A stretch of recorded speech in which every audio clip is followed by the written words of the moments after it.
I will show the use of the functions in the calculation table, since it is whole calculated. It will be easier for us for training purposes. So, we'll take the name of this field here, field 2, and I'll add the field to the footer, because I want the sum of all the values in this column here to calculate. I say insert after. Let's say it's a sum. We're in the footer by default. The column footer is not substituted. We need to say field 2, and we're going to keep it like this.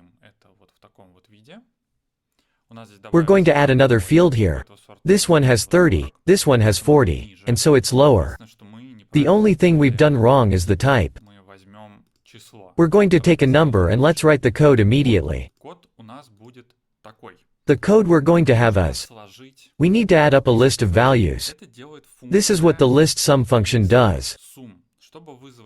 To call the function, we start typing its name, and we will be prompted to autofill from the appropriate functions. Here it is, list sum. I press enter. Next, in order to prefill its starting contents, we put an opening bracket. It has one parameter, list. I will refer to another line of code here, because no function can be called inside a function. In other words, if we start typing the list here, we will not get autofill functions. Our code is highlighted in red, which means that the code is not typed correctly. We can't call other functions within functions, but we can call another line, $list. Remember how the lines were named?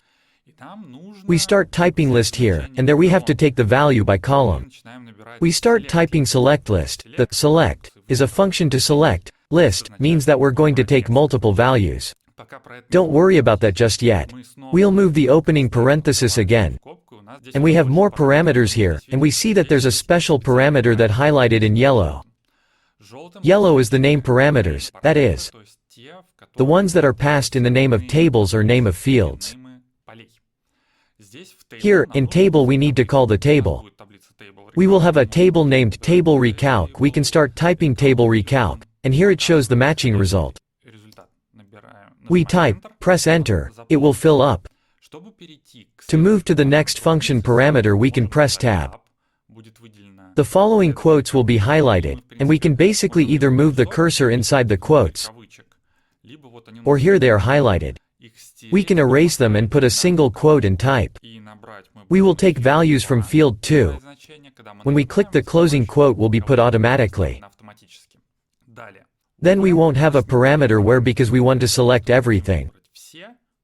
Don't worry about it yet. What I'm showing here is that if we want to select the entire next parameter from the current location, we press the Shift, Tab, or in Mac, the Option tab, and thus the next parameter will be selected. We can erase it, we don't need it. And it's the same here, Shift or Option tab and erase. If we have the cursor not in front of a semicolon, then the Shift or Option tab will highlight the current parameter. We want to add sorting. To do this, we put a semicolon. A semicolon means that the parameter is over. And if after the semicolon we start to type the name of the parameter, for example order, we will get its autocomplete. I will delete it. Shift tab and delete. But it is not always possible to remember all the parameters of a function. So if we put a semicolon, we get all the function parameters. And we can select the one we want, press enter, and we will get that parameter filled inside the function. Is it allowed to leave blank parameters? No. All unfilled parameters must be removed from the functions. So here is the correct way to fill it. We have a table, and it contains a table and a field, and it contains a field. Click, save. And here is our sum calculated. There is another way to fill in function parameters. For example, I will delete this and show the following. We start typing select list, press enter, put a slash. Here we have all parameters that we can put at once. But if we start typing, only the ones that match will be shown.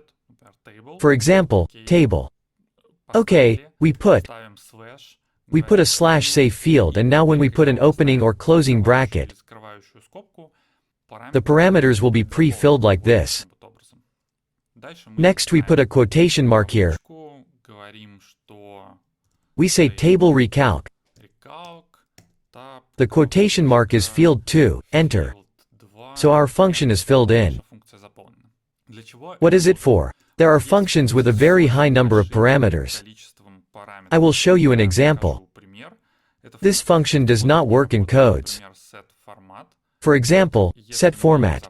Enter. If we fill it in, here is such a number of parameters. Although one of them is often used. And it is faster to put a certain parameter you need than erase those you don't need. Keep in mind. Okay, we will not save this code.